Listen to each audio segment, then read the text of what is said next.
Hello students, बात करेंगे 10th class की एक्सरसाइज 4.4 की।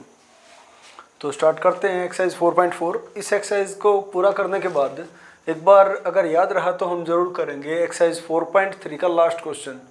किसी कारण से लास्ट वीडियो में वो रह गया था, तो अभी उसको एक बार पूरा करेंगे। वो कोई फ़ोन आ गया था तो उसमें जो है ना वीडियो जो है पूरी नहीं हो पाई थी, तो एक बार कोशिश करेंगे उसको भी आज पूरा करने की।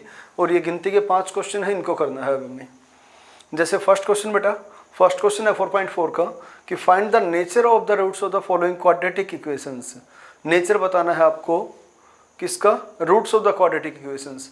जो क्वाड्रेटिक इक्वेशंस दे रखे हैं उनके रूट्स का नेचर बताना है। क्वाड्रेटिक इक्वेशंस के रूट्स जो आते हैं उनका नेचर बताना है। और ये नेचर बताना तो मैंने आपको लास्ट एक्सरसाइज में सिखा भी दिया था कि उसका नेचर कौन बताएगा बेटा? डी बताएगा दादा, है ना। तो डी क्या बताएगा? डी कैसे बताएगा भाई? कि डी की वैल्यू अगर 0 के इक्वल आ गई तो 2 real and equal roots exist, और डी की वैल्यू अगर 0 से बड़ी आ गई तो 2 real and different roots exist. D की वैल्यू 0 से छोटी यानी कि नेगेटिव आ गई तो नो रियल रूट्स एग्जिस्ट। ये हमने लास्ट एक्सरसाइज में सीखा था। लास्ट एक्सरसाइज में भी ये चीज़ हमने सीख ली थी बेटा। तो if the real roots exist find them, तो रियल रूट आते हैं तो उनको फाइंड आउट करना है। तो आप इजीली उनको कर सकते हैं। मैं फिर भी एक बार क्वाड्रेटिक फॉर्मूले से एक क्वेश्चन करा देता हूँ। फर्स्ट का सेकंड पार्ट इसमें है बेटा आपका 3x square minus 4 root 3x plus 4 is equals to 0। ये है, इसको सोल्व करते हैं। इसका पहले तो नेचर फाइंड आउट करते हैं कि नेचर जो है ना इसका कैसा है, इसके रूट्स का नेचर कैसा है। तो इसके रूट्स का नेचर फाइंड आउट करने के लिए सबसे पहला काम, इसको कंपेयर करेंगे हम ax square plus bx plus c is equal to 0 से। तो कंपेयर जब किया तो a की वैल्यू, a यानी कि जो स्क्वायर के साथ आया यानी कि 3, और b यानी कि मिडल टर्म का कोफिशिएंट, x का कोफिशिएंट कितना है? माइनस का 4 रूट 3, और c यानी कांस्टेंट टर्म, आप देख सकते हैं कि कांस्टेंट टर्म यहाँ पर 4 है तो c की वैल्यू 4। और d दादा जो है उसका फॉर्मूला होता है आपका b स्क्वायर माइनस का 4ac। तो d will be equal to b square that is minus 4 root 3 का whole square minus 4 into a into C. a की वैल्यू 3 और c की वैल्यू 4। तो d आपका यहाँ से बन गया माइनस का स्क्वायर प्लस 4 का स्क्वायर। ये मैंने आपको पहले भी सिखाया था लास्ट एक्सरसाइज के अंदर कि इसको कैसे सोल्व करेंगे। पहले माइनस का स्क्वायर किया, प्लस आ गया, 4 का स्क्वायर 16 और रूट 3 का स्क्वायर किया तो बन गया 3। तो ये बन के आ गया 48। स्क्वायर जब कर रहे हैं तो मल्टीप्लाई में जितनी चीज़ें हैं उन सभी का स्क्वायर होगा। ये नहीं कि खाली आप स्क्वायर से रूट कैंसिल कर देंगे, वो तो इसका हुआ ना बेटा, इसका भी तो स्क्वायर करना है। तो इसलिए हमें सारों का करना था। और यहाँ से बन के आ गया आपके पास 48, और 4 3 जा 12, 12 4 जा 48। तो d की वैल्यू बेटा कितनी आ गई? 0। देयरफॉर 2 रियल एंड इक्वल आई है, तो d की वैल्यू 0 के इक्वल आई है तो इक्वल रूट्स एग्जिस्ट, कि 2 रियल और इक्वल रूट एग्जिस्ट करेंगे। अच्छा, अब उन्हें फाइंड आउट भी करना है। तो फाइंड आउट करने का मेथड आप अपना सकते हैं अपनी मर्जी से कोई भी, क्योंकि इस क्वेश्चन में मेंशन नहीं किया उसने कि कौन सा मेथड आपको यूज़ करना है। तो मेंशन नहीं कर रखा तो आपकी मर्जी। मैं फिलहाल एक बार क्वाड्रेटिक फॉर्मूले से कर देता हूँ पूरा। क्वाड्रेटिक फॉर्मूला था हमारा x is equal to minus B plus minus का रूट डी बाई 2a। ये है आपका क्वाड्रेटिक फॉर्मूला। और इसके अंदर अब हमें जो वैल्यू पुट करनी है वो वैल्यू पुट करनी है बेटा यहाँ से। अब आपको किसकी? a की, b की और c की और d की, वो हम कर चुके हैं। अब यहाँ पर a, b और d की पुट कर देते हैं। तो x is equal to minus का b की वैल्यू थी माइनस 4 रूट 3, तो यहाँ से बन जाएगा आपका 4 root 3 plus minus root d। अब ना d की वैल्यू बेटा 0 है तो प्लस माइनस में रूट ऑफ 0 लिखेंगे, और बाय में 2 इंटू a की वैल्यू थी आपके पास में 3। वैसे आपकी नॉलेज के लिए बता दूं कि d जब 0 आ जाता है तो प्लस माइनस में 0 लिखने का कोई फायदा नहीं होता, इसलिए वहां पर सीधा फार्मूला बना रखा है आपकी बुक वालों ने कि minus B by 2a, simple इतना लिख दिया उन्होंने। तो आप भी ऐसा लिख सकते हैं, अगर याद ना रहे तो एक ही फार्मूला याद रख लो, दोनों में कामयाब हो जाएगा। तो यहाँ से आपके पास आया 4√3 और y में 2 3 जा 6, 2 से कैंसिल कर लेते हैं, 2 3 जा 6। अब हमारे पास बच के आया है 2√3/3। अब आपका आंसर ये भी हो सकता है, और अगर चाहें तो थोड़ा सा इसको और सिंप्लीफाई कर सकते हैं हम, वो आपकी मर्जी है बेटा। बुक में कैसे आंसर दिया उसने वो आप देख लेना, ये भी हो सकता है। और एक तरीका इसका ये भी बनता है कि 3 को आप लिख दें √3 × √3, क्योंकि √3 × √3 कितना हो जाएगा 3। तो ऐसा लिख सकते हैं हम, √3 से √3 कैंसिल हो गया और आपके पास बच के आ गया 2/√3। ये हो गया आपका आंसर। तो इस तरीके से भी आप इस क्वेश्चन को पूरा कर सकते हैं। तो nature of the roots find out करना हो तो आप कैसे करेंगे, सबसे पहले डी की वैल्यू निकाल लेंगे। डी की वैल्यू बताएगी कि रूट्स का नेचर कैसा होगा। अगर 0 के इक्वल है तो real and equal roots exist, और अगर 0 से क्या है बेटा बड़ी है तो real and different roots exist, और अगर 0 से छोटी है यानी कि नेगेटिव है तो नो रियल रूट्स एग्जिस्ट। तो चलिए आगे बढ़ते हैं, क्वेश्चन नंबर 2 देखते हैं भाई। क्वेश्चन नंबर 2 है हमारे पास, find the value of K. Important question बेटा, हर बार आता है इस तरीके से क्वेश्चन, मोस्ट इंपॉर्टेंट क्वेश्चन है। Find the value of K for each of the following quadratic equations. Find the value of K for each of the following quadratic equations. K की वैल्यू आपको बतानी है हर एक में, so that they have 2 equal roots, ताकि उन सभी का क्या हो, इक्वल रूट्स हो। अब इक्वल रूट्स तो तभी होते हैं जब डी की वैल्यू 0 हो। तो चलिए एक पार्ट देखते हैं, दोनों ही करा दूंगा हालांकि मैं। तो सेकंड का फर्स्ट पार्ट है आपका 2x² + kx + 3 = 0। आपको करना क्या है, इक्वल रूट्स गिवन है, के की वैल्यू फाइंड आउट करनी है। तो सबसे पहले इसको आप कंपेयर करेंगे, लिख देना आप कंपेयरिंग द गिवन इक्वेशन। चलो मैं भी लिख देता हूँ, कंपेयरिंग द गिवन इक्वेशन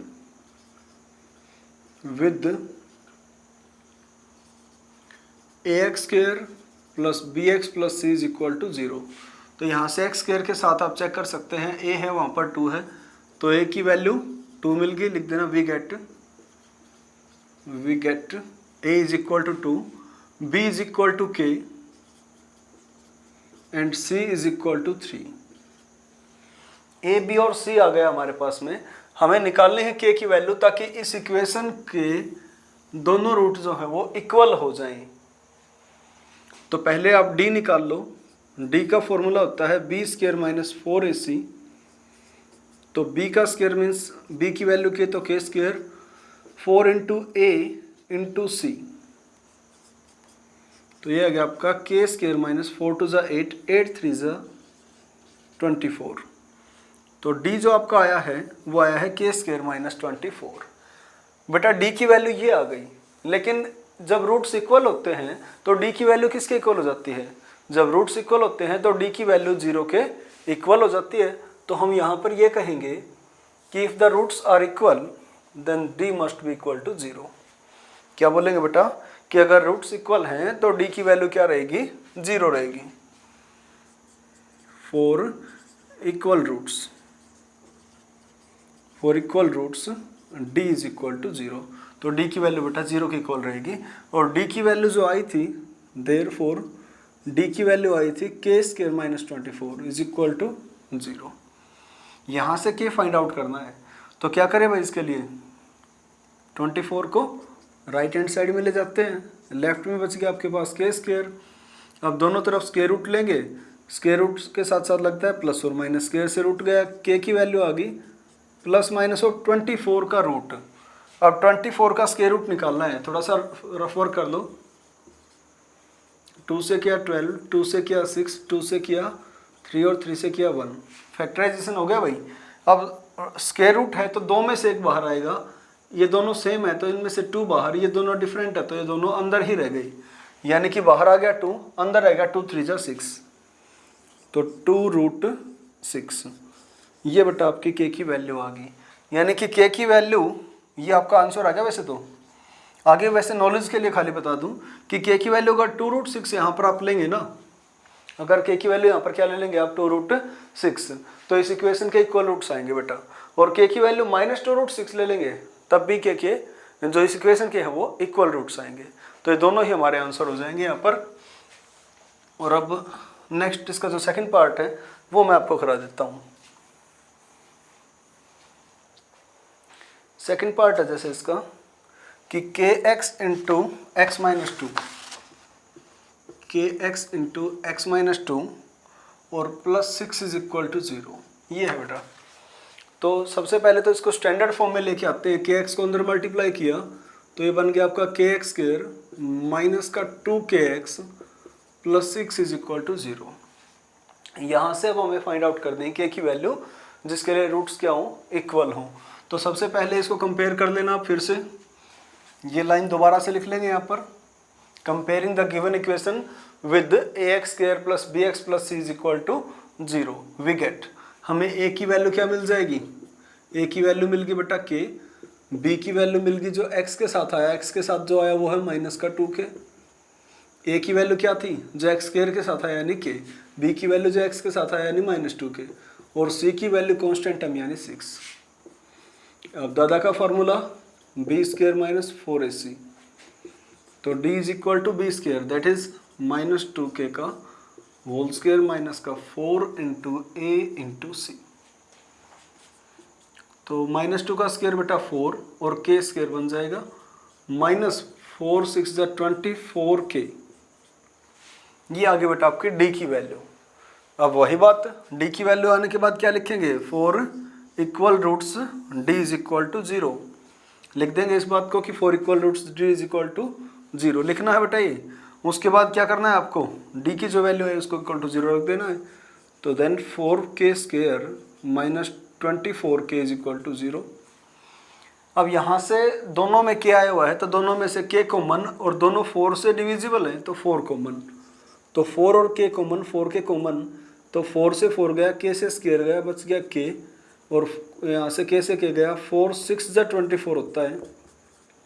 तो अब इन दोनों की मल्टीप्लाई 0 है तो या तो 4k 0 होगा, either 4k is equal to 0 और k minus 6 is equal to 0, then k is equal to 6, और यहाँ से k की वैल्यू क्या आ गई भाई 0। तो एक तो वैल्यू 0 आ गई, एक आ गया आपके पास 6। यहाँ पर दोनों वैल्यू नहीं लेंगे बेटा हम, यहाँ पर a की वैल्यू लेंगे। k की वैल्यू 0 क्यों नहीं लेंगे, ये वाली वैल्यू रिजेक्ट हो जाएगी बेटा। क्यों हो जाएगी, क्योंकि अगर k की वैल्यू 0 ले ली तो 0 इंटू एनीथिंग क्या हो जाएगा, 0 हो जाएगा। ये वाली टर्म खत्म, ये वाली टर्म खत्म, बचेगा क्या 6 इज इक्वल टू 0, वो कभी पॉसिबल है नहीं। तो इसलिए 0 जो आई है k की वैल्यू वो पॉसिबल नहीं है।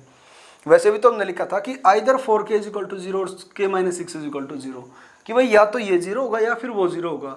अब ये 0 होने वाली कंडीशन बनती नहीं क्योंकि इक्वेशन खत्म हो जाती है, वहाँ से इम्पॉसिबल बात आ जाती है। तो ये तो रिजेक्ट हो जाएगी और k की वैल्यू 6 जो हो हमारा आंसर हो जाएगी। तो a की आंसर है इस क्वेश्चन में k इज इक्वल टू 6। तो इस तरीके से इस क्वेश्चन को आप पूरा कर लेंगे। अच्छा, अब जो नेक्स्ट क्वेश्चन है हमारे, क्वेश्चन नंबर 2 हो गया हमारा, फर्स्ट हो गया, सेकंड हो गया। अब जो थर्ड क्वेश्चन है बेटा, अब थर्ड क्वेश्चन में, फोर्थ में और फिफ्थ में उन्होंने पूछा है कि ये जो बात है वो पॉसिबल है कि नहीं है, कि जो सिचुएशन है वो पॉसिबल है कि नहीं है। क्वेश्चन नंबर 3, 4 एंड 5 सभी तीनों ही क्वेश्चंस के अंदर उसने ये पूछा है कि जो इक्वेशन, जो कंडीशन दे रखी है वो पॉसिबल है कि नहीं है, यानी कि इम्पॉसिबल कंडीशन तो नहीं है। और कोई भी पॉसिबल कंडीशन है वो तभी हो सकती है जब उसके रूट्स एग्जिस्ट करें। कोई इक्वेशन कब एग्जिस्ट करेगी, जब उसके रूट्स हो। तो बेटा रूट का कैसे पता चलता है हमें, रूट कैसे होंगे, वहाँ से d की वैल्यू से। d की वैल्यू हमें बताती है कि रूट्स आएंगे या नहीं आएंगे, यानी कि d की वैल्यू अगर 0 आ गई या 0 से बड़ी आ गई तो सिचुएशन पॉसिबल होगी, अदरवाइज नहीं होगी।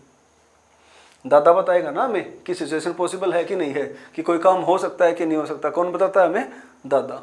तो दादा से पूछ लेंगे हम कि ये काम पॉसिबल है कि नहीं है। तो चलिए करते हैं क्वेश्चन को, और क्वेश्चन नंबर 3 पे आ जाते हैं। Is it possible to design a rectangular mango grove, क्या ये पॉसिबल है कि हम एक रेक्टेंगुलर मैंगो ग्रोव लगा दें whose length is twice its breadth, कि जिसकी लेंथ जो है ना वो ब्रेड्थ से क्या हो जाए बेटा, ट्वाइस हो जाए, and area is 800 metre square, और उसका एरिया कितना हो जाए 800 metre square. If so find the length and breadth, अगर पॉसिबल है तो लेंथ और ब्रेड्थ निकालिए। कंडीशन क्वेश्चन क्या था, is it possible to design a rectangular mango grove, कि आम का ऐसा बगीचा लगाना पॉसिबल है कि नहीं है। आम के बगीचे के बारे में हमारे से पूछ रहा है कि रेक्टेंगल की शेप में लग सकता है कि नहीं। Whose length is twice its breadth, कि जो लेंथ है ना वो ब्रेड्थ का डबल हो, तो ब्रेड्थ को हम मान लेते हैं x, तो लेंथ हो जाएगी बेटा 2x, एंड एरिया इज 800, और ऐसा करने पर कि जो ब्रेड्थ है उसको उसका डबल ले, ब्रेड्थ जितनी थी लेंथ उसका डबल लेने पर एरिया कितना रखना हमें 800। देखो बेटा दो बातें उसने कही है, कंडीशन उसने दो कही है। पहली कंडीशन क्या थी कि लेंथ जो हो ब्रेड्थ का डबल हो, एक कंडीशन, और उसी के साथ साथ उसी सेम रेक्टेंगल का एरिया कितना होना चाहिए 800। तो दोनों ही बातों को पूरा अगर हो रहा है यहाँ से, दोनों ही बातें पूरी होंगी तब ये सिचुएशन हमारी पॉसिबल मानी जाएगी। तो सबसे पहले तो आप लिख लेंगे let breadth of the rectangle will be x and length is equal to 2x, ये बातें आप खुद लिख लेंगे। अब अकॉर्डिंग टू क्वेश्चन के अकॉर्डिंग जो एरिया है वो दे रखा है इसका बेटा 800, तो एरिया होता है लेंथ इंटू ब्रेड्थ, और लेंथ है हमारे पास 2x, इसको मल्टीप्लाई कर दिया ब्रेड्थ से और इक्वल आ गया हमारा 800। तो यहाँ से हो गया आपका 2x square is equal to 800।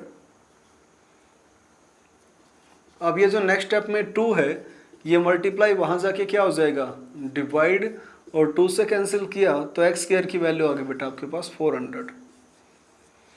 अब यहाँ से हमें क्या पता कि रूट्स एग्जिस्ट करेंगे या नहीं करेंगे, और प्रॉपर करना है बेटा क्वेश्चन को, ऐसे नहीं कि यहीं से x की वैल्यू निकाल दी और काम खत्म, नहीं इस तरीके से नहीं, प्रॉपरली करना है। क्योंकि उसने पहले तो ये पूछा है कि रूट्स, इसका सिचुएशन जो है वो पॉसिबल है कि नहीं है, तो सिचुएशन पॉसिबल है या नहीं इस बात को डिसाइड कौन करेगा, दादा।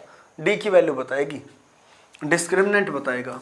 तो सबसे पहले इसको स्टैंडर्ड फॉर्म में लिखें, X square minus 400 is equal to 0। जब आप इसको कंपेयर करेंगे A X square plus B X plus C is equal to 0 से, तो आप देख सकते हैं कि एक्स स्क्वायर के साथ ए है वहाँ पर 1 है, तो ए की वैल्यू 1, बी एक्स के साथ है वहाँ पर एक्स खुद ही नहीं है, अगर एक्स वाली टर्म ही नहीं है तो उसके साथ भी कोई नहीं होगा, और सी की वैल्यू आप चेक कर सकते हैं बेटा माइनस का 400। हमारे पास ए आ गया, बी आ गया और सी आ गया। अब हमें निकालना क्या है क्वेश्चन में, कैपिटल डी, क्योंकि कैपिटल डी हमें बताएगा कि वहाँ पर सिचुएशन पॉसिबल है या नहीं। तो डी का फॉर्मूला था आपके पास बी स्क्वायर माइनस का 4ac। बी स्क्वायर, बी की वैल्यू 0 थी तो 0 स्क्वायर माइनस 4 इंटू ए इंटू सी, ए की वैल्यू 1, सी की वैल्यू माइनस का 400। 0 का स्क्वायर 0, माइनस माइनस हो गया बेटा प्लस, और 4 इंटू 400 हो गया आपका 600।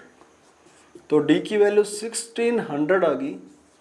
4 इंटू 4 वो 1600 था। वो इन बातों को आप थोड़ा सा ध्यान से देख लेना, ये खुद कर लेना बेटा। इन बातों को मतलब पकड़ के नहीं रखना है कि हाँ इन सिली मिस्टेक्स को आप ध्यान दे ज़्यादा, आप खुद ठीक कर लेना।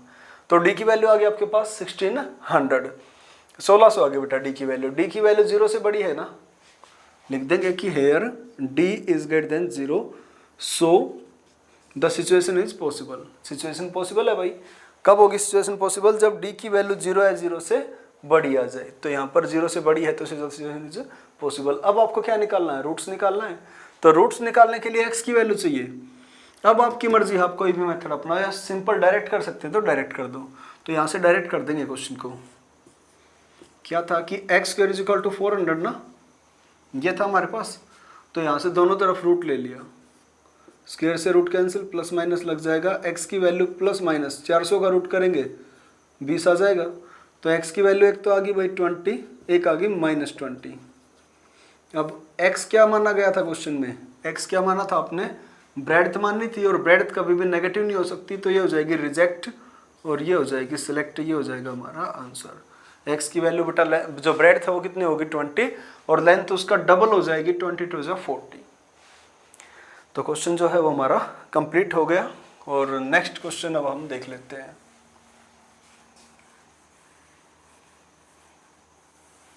अगर आप लोग कोशिश करेंगे तो एक एक करके सभी चैप्टर्स को पक्का कर सकते हैं, और कोशिश नहीं करेंगे सिर्फ लेक्चर्स अटेंड करते रहेंगे तो बेटा इस तरीके से तो फिर देखो एक एक करके फिर सारे जो चैप्टर्स हैं वो रह जाएंगे और लास्ट में रिजल्ट में दिक्कत आ जाएगी।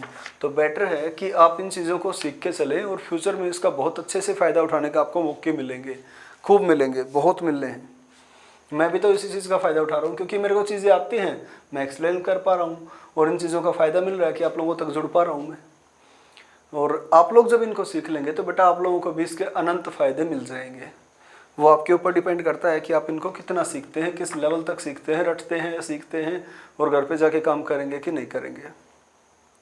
तो चलिए क्वेश्चन नंबर 4 देखते हैं अब। Is the following situation possible? वही बात पूछी उसने कि सिचुएशन पॉसिबल है कि नहीं।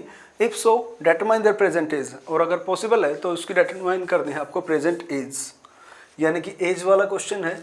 तो क्वेश्चन में पूछा क्या उसने, बताया क्या, पढ़ते हैं एक बार। पूछा तो यह कि सिचुएशन पॉसिबल है या नहीं। सिचुएशन क्या है, the sum of age of 2 friends is 20 years. Sum of age of 2 friends is 20 years. 2 दोस्त हैं, उनकी एज का जो सम है ना वो 20 ईयर्स है। 2 दोस्तों की उम्र का जोड़ कितना है बेटा, 20 ईयर्स। अगर एक दोस्त, 2 दोस्तों की जो उम्र का जोड़ है वो 20 साल है। अगर एक दोस्त मान लिया 8 साल का है तो दूसरा हो गया बेटा 12 साल का। एक 10 साल का है तो दूसरा हो गया 10 साल का। एक अगर मान लो 5 साल का है दूसरा हो गया 15 साल का। और एक अगर 2 साल का है, 2 साल का, तो दूसरा हो जाएगा 18 साल का। वैसे 2 साल का और 18 साल के की दोस्ती खूब हो सकती है बेटा, दोस्ती की कोई उम्र नहीं होती। तो इस तरीके से जो है वो पॉसिबल है। मेन बात यहाँ पर क्या थी, मेन बात बेटा यहाँ पर ये थी कि जो है ना कि दोनों दोस्तों की उम्र का जोड़ जो था वो 20 ईयर्स था। तो यहाँ पर हम क्या कर सकते हैं, एक की एज को मान लेते हैं और दूसरे की एज 20 में से पहले वाले दोस्त की एज को माइनस करने से हमें मिल रही है। तो हम एक की एज मान लेते हैं, let age of first friend, let present age, age को हमेशा खाली एज ना लिखते हुए प्रेजेंट एज लिखेंगे। Let present age of first friend, पहले दोस्त की हमने प्रेजेंट एज को मान लिया x years. Therefore present age of second friend will be 20 minus x। दूसरे दोस्त की एज कैसे आ रही थी, 20 में से उस पहले दोस्त की एज को माइनस करके। तो एक बात तो हमने ये पढ़ी थी। दूसरी बात है 4 ईयर्स अगो, 4 ईयर्स अगो, इसी क्वेश्चन में है कि 4 ईयर्स अगो, 4 साल पहले, the product of their age in years was 48, कि उन दोस्तों की जो एज है 4 साल पहले की बात है। मैं रिपीट करूंगा एक बार, 4 ईयर्स अगो, 4 साल पहले, product of their age in years was 48। 4 साल पहले उनकी उम्र की जो गुना है ना वो कितनी थी, 48। 4 साल पहले की उम्र लेनी है बेटा, अकॉर्डिंग टू क्वेश्चन लिख लेता हूँ मैं एक बार। 4 साल पहले ये हो जाएगा बेटा x माइनस 4 ईयर्स का।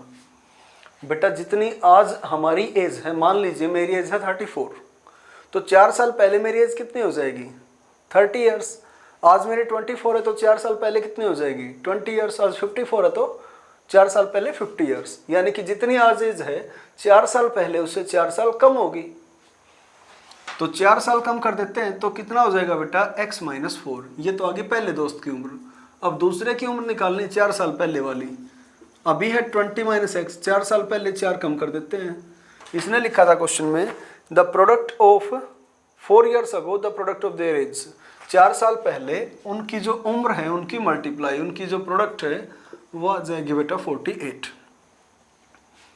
तो x माइनस 4 यहाँ से अब ये हो जाएगा आपका 16 minus x is equals to 48। Multiply आप इनको कर लेंगे, क्वाड्रेटिक इक्वेशन बन जाएगी। और क्वाड्रेटिक इक्वेशन बनने के बाद आपको ये नहीं पता कि भाई सिचुएशन पॉसिबल है कि नहीं, उसको बताने वाला होता है डी यानी कि डिस्क्रिमिनेंट यानी कि दादा। तो पहले आप उसको कंपेयर कर लेंगे ax square plus bx plus c से, वहाँ से आपको मिलेगी a b c की वैल्यू, फिर d निकालेंगे। d आपको बताएगा, क्या बताएगा कि रूट्स एग्जिस्ट करेंगे या नहीं, यानी कि सिचुएशन जो है वो पॉसिबल है या नहीं। तो कर लेंगे आप बेटा इस क्वेश्चन को पूरा, आगे का काम आप खुद कर देना। इस एक्सरसाइज का लास्ट क्वेश्चन, क्वेश्चन नंबर 5, और एक बार याद रखने की कोशिश करूंगा मैं कि जो 4.3 का एक क्वेश्चन रहता है लास्ट, वो भी इस लेक्चर के अंदर हम कंप्लीट करें। तो चलिए question number 5, is it possible to design a rectangular park, क्या एक रेक्टेंगुलर पार्क को लगाना पॉसिबल है ऑफ पेरीमीटर 80 मीटर, जहां पर उसका पेरीमीटर कितना हो बेटा 80 मीटर्स। ये पूछ रहा है कि एक रेक्टेंगुलर पार्क लगाना पॉसिबल है क्या जिसका पेरीमीटर 80 मीटर्स हो। रेक्टेंगल की शेप में हमें एक पार्क लगाना है और उसका पेरीमीटर होना चाहिए 80। अब पेरीमीटर होता है बेटा 2 into length plus breadth. Rectangle का पेरीमीटर का क्या फॉर्मूला होता है 2 इंटू लेंथ प्लस ब्रेड्थ। और पेरीमीटर होता क्या है एक्चुअल में, पेरीमीटर होता है किसी भी चीज का बाउंड्री लाइन की total length. Perimeter means total length of the boundary line, boundary line की टोटल लेंथ, उसे हम बोलते हैं पेरीमीटर। तो जैसे यहाँ पर रेक्टेंगल जो ये है इसकी पेरीमीटर फाइंड आउट करनी है, तो इसकी जो लेंथ और ब्रेड्थ है वो हमारे पास अभी कुछ नहीं पता क्या है। इसका पेरीमीटर दे रखा है कि पेरीमीटर कितना है बेटा इसका 80 मीटर्स। पहले मैं एक बार आपको रेक्टेंगल का पेरीमीटर थोड़ा सा बता दूं कि पेरीमीटर में रेक्टेंगल के अंदर जो है ना ब्रेड्थ हो जाती है भाई और लेंथ हो जाती है, ये हमने मान ली। तो अपोजिट साइड इक्वल होती है तो ये भी वाई, ये अपोजिट इक्वल तो ये एक्स। अब बाउंड्री लाइन की टोटल लेंथ को हम पेरीमीटर बोलते हैं, तो पेरीमीटर क्या बन जाएगा X plus Y plus X plus Y, कहीं से भी जोड़ लो, X plus Y plus X और प्लस वाई, सारी जो साइड थी चारों जो साइड थी उनको जोड़ दिया तो पेरीमीटर बन जाता है। और अब इसको x plus x 2x, y plus y 2y, यहाँ से 2 कॉमन तो बच गया आपके पास x प्लस वाई। तो पेरीमीटर बन के आ गया बेटा 2 इंटू एक्स प्लस वाई। अब रेक्टेंगल का पेरीमीटर का फॉर्मूला भी ये होता है, डायरेक्ट आपको याद है कि 2 इंटू एक्स प्लस वाई। उसने कहा था कि जो पेरीमीटर है ना बेटा वो 80 मीटर है।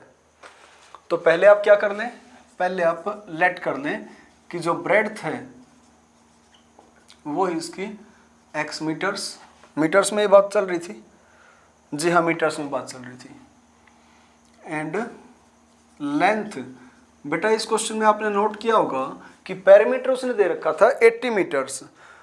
अब पेरीमीटर दे रखा है तो वहां से एक चीज को मानने से दूसरी चीज जल्दी से हासिल हमें नहीं होती। एक चीज को मानने पर दूसरी चीज को अगर हम इजीली फाइंड आउट ना कर पाए तो बेटर है कि दोनों ही चीजों को माना जाए। इसीलिए मैंने इस क्वेश्चन में ब्रेड्थ को माना x और लेंथ को मान लिया y, दोनों को ही मैंने मान लिया, लेंथ को भी और ब्रेड्थ को भी, क्योंकि एक को पता लगाने के बाद, एक को मानने के बाद दूसरे का पता लगाना हमारे लिए आसान नहीं रहा था। और इसलिए तुरंत अगर आंसर आ जाए तो ठीक है, नहीं तो उसको वेरिएबल में मान लो दूसरे में।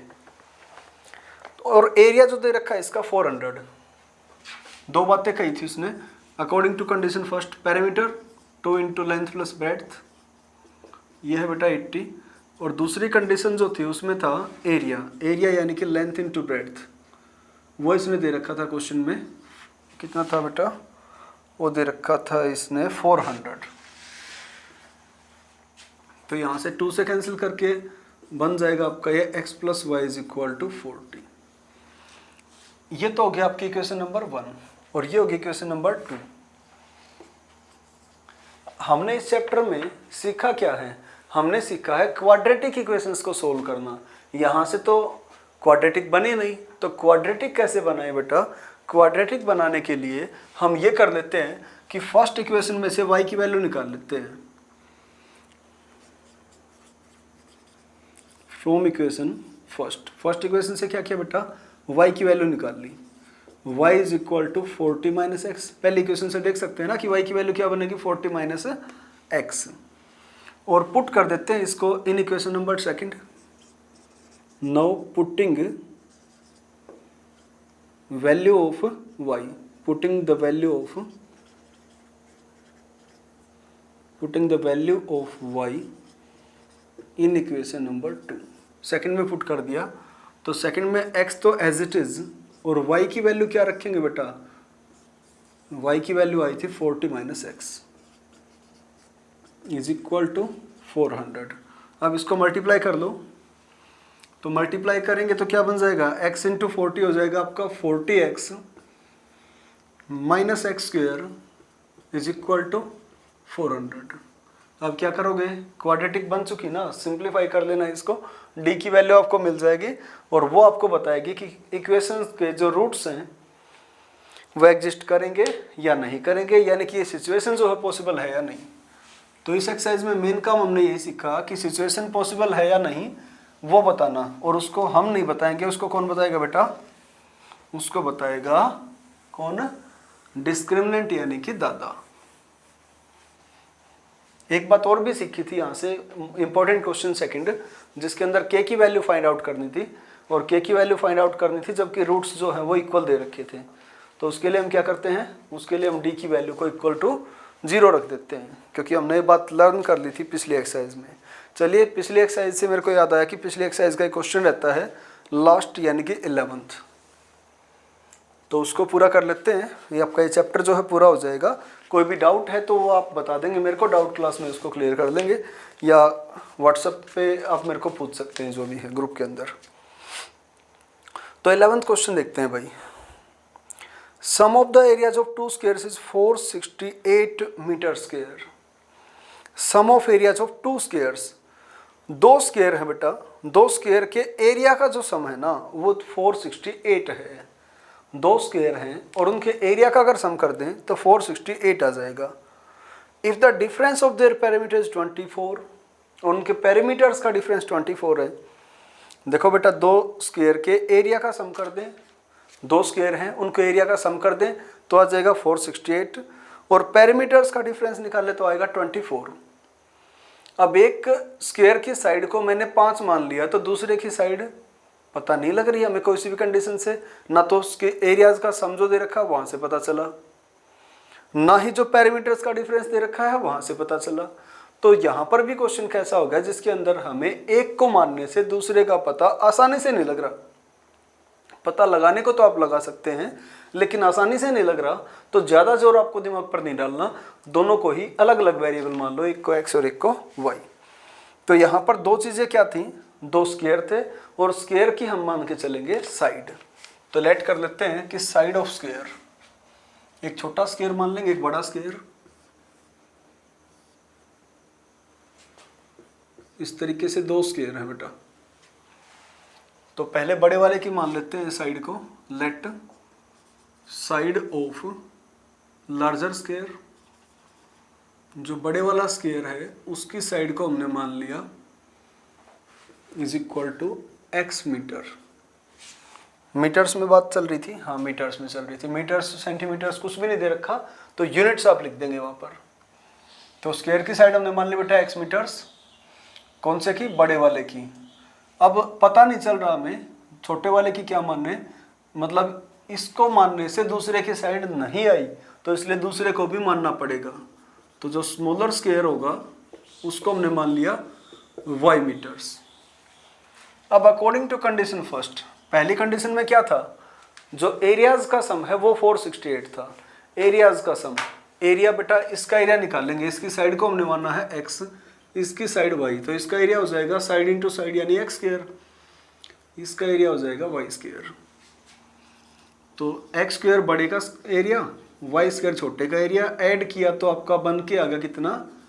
468 अकॉर्डिंग टू कंडीशन सेकंड। अब सेकंड जो कंडीशन थी उसमें कहा था उसने कि पेरीमीटर्स का डिफरेंस 24 है। पेरीमीटर्स का डिफरेंस, एक बार बड़े वाले का बड़े वाले का निकाल लेते हैं पेरीमीटर, फिर छोटे वाले का। पेरीमीटर होता है 4 into side, perimeter of a square is equal to 4 into side. थोड़ी देर पहले मैंने रेक्टेंगल का पेरीमीटर बताया था, अब इसका बता रहा हूँ मैं स्क्वायर का। तो स्क्वायर की सभी साइड इक्वल होती है, तो x plus X plus X plus x, 4 times x आएगा एडिशन में, तो 4x बन जाएगा। तो ये तो आ गया बड़े का एरिया, बड़े का पेरीमीटर, और ये आ गया छोटे का पेरीमीटर। इनका जो डिफरेंस है वो 24 है। तो बड़े में से छोटे को माइनस किया तो आ गया हमारे पास 24। अब क्या करेंगे? 4 कॉमन ले सकते हैं, तो बन गया x minus y is equal to 24, और ये 4 से कैंसिल होकर बन जाएगा आपका 6, और x माइनस वाई आपका बच गया 6 के इक्वल। अब यहाँ पर क्या कर सकते हैं? इक्वेशन नंबर 1 ये है, यहाँ से आप किसी भी एक वैल्यू को निकाल लो, या तो x की या y की। अगर y को निकालेंगे तो y को लेके चले जाओ आप राइट हैंड साइड में, और ये 6 आ जाएगा लेफ्ट में, माइनस का हो जाएगा, y की वैल्यू आ गई x माइनस 6, और इस वैल्यू को आप फर्स्ट इक्वेशन में पुट कर दो y के प्लेस पर। तो फर्स्ट वैल्यू में x तो एज इट इज़ बेटा x square plus y square. अब y की वैल्यू पुट करेंगे तो y की वैल्यू थी x माइनस 6, तो x माइनस 6 का होल स्क्वेयर। और देखो यहाँ पर पुट कर रहे हैं ना, एक्स स्क्वेयर के प्लेस पर x square as it is, y की वैल्यू रख दी x माइनस 6, वाई का स्क्वेयर था तो x माइनस 6 का स्क्वेयर इज इक्वल टू 468। अब इससे आगे मेरे ख्याल से इस चैप्टर में हमने बहुत सारे क्वेश्चन कर रखे हैं, तो बताने वाली बात नहीं है, आप खुद ट्राई कर लेंगे। यहाँ से आप क्वाड्रेटिक इक्वेशन जो बनेगी सिंप्लीफाई करने के बाद क्वाड्रेटिक आई, उसको आगे आप सोल्व कर लेना, और वहाँ से आपको x की वैल्यू मिल जाएगी, x यानी कि बड़े स्क्वायर की साइड, और फिर उसको यहाँ पुट कर देंगे आप इस इक्वेशन में, तो यहाँ से आपको क्या मिल जाएगी, y की वैल्यू यानी कि छोटे स्क्वायर की साइड। लास्ट में आपको बताना ज़रूर है कि बड़े स्क्वायर की साइड कितनी आई, छोटे वाले स्क्वायर की साइड कितनी आई, क्योंकि क्वेश्चन में उसने पूछा भी तो हमारे से यही था ना कि find the sides of to squares, तो दोनों स्क्वायर्स की साइड हमारे से पूछी थी, वो हम यहाँ से आगे बता पाएंगे। चैप्टर 4 जो है आपका कंप्लीट हो गया। Thank you very much.